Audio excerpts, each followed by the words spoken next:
comme il y a plusieurs catéchistes, pour nous c'est une catéchèse magnifique.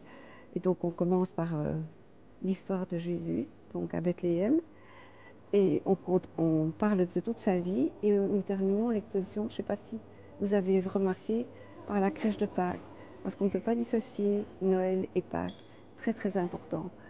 Et puis voilà, c'est le cœur de notre foi, c'est Jésus qui vient pour nous. Nous invitons tout le monde, les croyants comme les non-croyants, parce que chacun y trouve sa place dans un esprit de fraternité, parce qu'il est là. Parce que n'oubliez pas que la plus belle crèche de toute l'exposition, l'unique et la vraie, elle est là au tabernacle. Et que nous allions par la gauche ou par la droite, elle nous amène tout au tabernacle près de Jésus, parce qu'il est présent. Et vous savez, il a un tel amour pour nous que pour chacun d'entre nous, il est le soleil de l'amour donné pour nous. Que nous soyons chrétiens, catholiques, orthodoxes, non-croyants, ça n'a pas d'importance. On est tous réunis au soleil de l'amour. Alors moi, c'est celle-ci qui m'a le plus attirée parce que cette crèche est taille grandeur nature, qu'on y retrouve l'ange qui a guidé les bergers vers l'étable où Jésus est né. Et il y a des petites décorations en plus, comme les petits écureuils et tout ça. Et il y a le beau paysage. Et je crois que l'étoile, c'est celle qui a guidé les trois rois mages vers l'auberge. Donc c'est vraiment ça qui m'a marquée. C'est la Sainte Vierge Marie. Elle est vraiment bien représentée.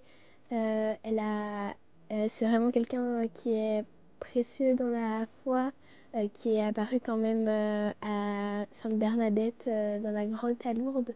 Donc oui, c'est la Sainte Vierge. On se dit, Jésus est né, il faut préparer notre cœur, préparer notre âme, essayer d'aller se confesser auprès d'un prêtre et tout ça. Donc oui. Un peu à la manière dont les tympans au Moyen-Âge, dans les cathédrales, montraient les grands mystères, eh bien, je crois que le mystère de l'incarnation qu'on peut présenter ici, eh bien, aux enfants, c'est une merveille. Vraiment, ils découvrent avec beaucoup de joie toutes ces crèches, et je crois que vraiment le message de Noël passe à travers ces belles images qu'ils viennent contempler régulièrement et qu'ils aiment beaucoup.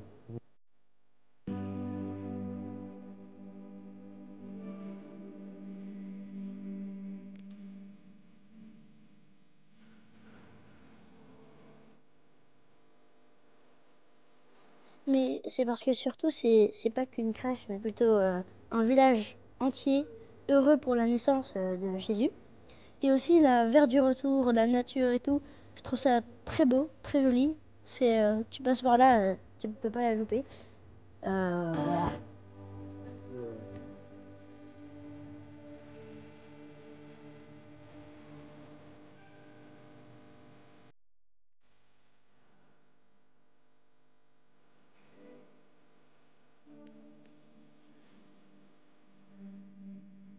On forme tout un groupe solidaire et c'est comme ça qu'on a pu réaliser parce que c'est toujours un peu de stress pour arriver à être prêt. C'est beaucoup de travail, beaucoup de petits chipots.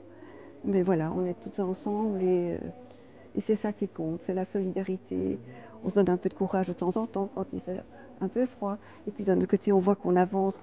Alors on est tous contents. Non, c'est vraiment un travail fait tous ensemble. Et je pense que c'est ça qui est important.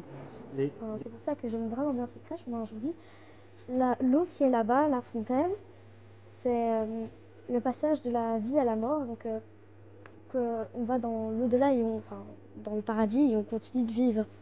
Et on m'a aussi dit, le puits que tu vois, c'est quand la dame sort le puits, c'est comme si on montrait Jésus, parce que c'est notre lumière. Et du coup, ben, comme j'aime vraiment bien cette représentation, ben, j'ai adoré cette crèche et bah, chaque année, je viens la voir.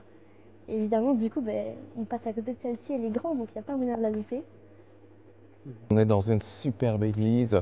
La première mention d'une église à Ohain, c'est quand même au XIIe siècle, mais au XVIIIe siècle, on a un prêtre qui est entreprenant, qui refait complètement son église, qui va y mettre des stucs magnifiques, qui va renouveler les peintures, les boiseries, et c'est encore l'église telle qu'il l'a conçue qu'on peut admirer maintenant. C'est une belle église baroque qui a un style tout à fait particulier, avec une dévotion particulière à Sainte Wivine, qui est une sainte belge et qui est très honorée ici à Ohain.